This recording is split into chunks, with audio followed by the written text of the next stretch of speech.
This tutorial is to cover the general operation of construction calculator. There are also specific tutorials to cover some of the more complicated functions. For example, the memory keys won't be covered here. They're covered in a tutorial for memory keys. It's the red keys in the top left, control memory functions. The scale function, which are the two purple keys in the bottom right-hand corner, are covered in a separate tutorial, as is dimensional entry, so entering feet, inches, and meters, centimeters, also covered in another tutorial. So let's go ahead and get started. When we first come in here, the first thing we notice is there's a construction calculator has a split screen. So your main screen is just like any calculator, showing your results and your values that you're entering. Your upper screen can be one of three things, and to cycle between them you simply touch or click on the top bar, and it'll cycle between your history, memory, and your scale. Also, each one of these, when you're in them, you can click the list button to bring up a full expanded view. So for example, history, you'll only be seeing your last number you entered right now, but if you hit the list button, you'll see an entire history. So let's just enter some numbers. So let's go 2 plus 3 equals 5, obviously.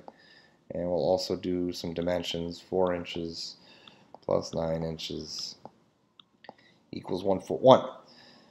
So we can see the history is showing the last value you entered, but if we hit the list button, it'll bring up the complete history of what we've done. And we can select any of these values to come out with that value in the main display to work with. Also, when you're in this list, you can filter it. There's a filter down here. So for example, we could filter by distances right now, and we'll only get distances. We could filter by results, and we'll only get our green results, our equals results. You can also filter by areas and volumes. So sometimes this comes in very handy, especially if you're calculating a bunch of areas, and you only want to see the resulting areas and not all the distances. You can come in here and filter by areas and just see your areas. So let's turn the filter off. And you can also clear your list in here to reset it. So you'll see now it's blank. And that goes the same for memory. So I can go 7, set it in memory. Let's put 42 in memory. I think you get the idea. Now if we pull up a list, we'll get all our memory values. Same thing, we can filter them. We can click on any of them to bring them back to the display. You can memory any foot, inch, meter value, anything you want. And the same with scale. You can set all different scales in here. You can have all your common, 1/16 inch equals a foot, 1/8 inch equals a foot, 100 to 1, 150 to 1. All your common scales you could put in there. So and then of course they're all saved. So when you come back in next time, all your scales will be here. So let's move on. We get over to our yellow keys here. They're all pretty straightforward. So if you're typing in a value, this is your backspace. You can backspace out. Your clear button is going to clear just the displayed value and not all your history. So it won't clear your last operator or all your last numbers, just what's on the screen. And clear all will clear everything from memory. Complete reset. This button here, this little guy, this will change decimal inches to fractional inches. So a lot of the time, if you have a decimal inch value, you can click this and it'll give you a fractional inch value up top. Very handy sometimes, especially when you're converting. Say we have meters, 7.5 meters. To convert that meter value to feet, we just have to press feet, but it'll convert to a decimal footage. So a lot of time you want to click this, and then you'll get your fractional footage in the upper display. Makes more sense to a lot of us guys using measuring tapes. The list button we already went over. The wrench button is going to bring you into your settings. All pretty straightforward. Inch precision will be handy for a lot of people. A lot of people are going to want to set this to 1/16.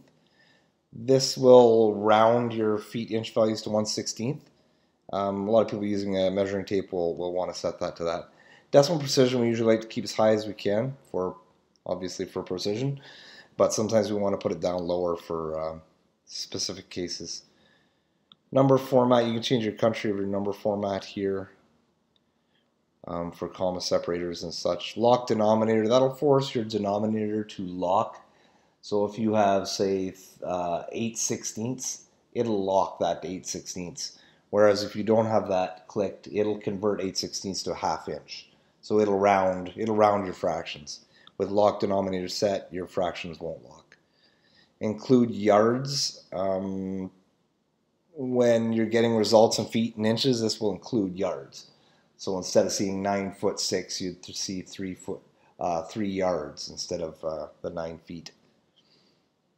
I don't think a lot of people are working in yards these days, but if you are, you can have that on.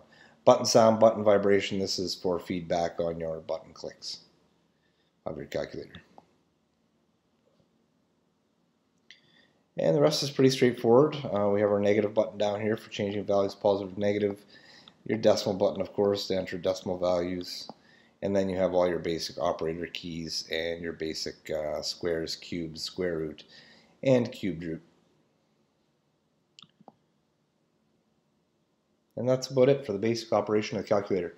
Please watch the other videos to get a handle on the memory locations. Scaling especially can be very useful to some people. And of course how to enter your dimensional values.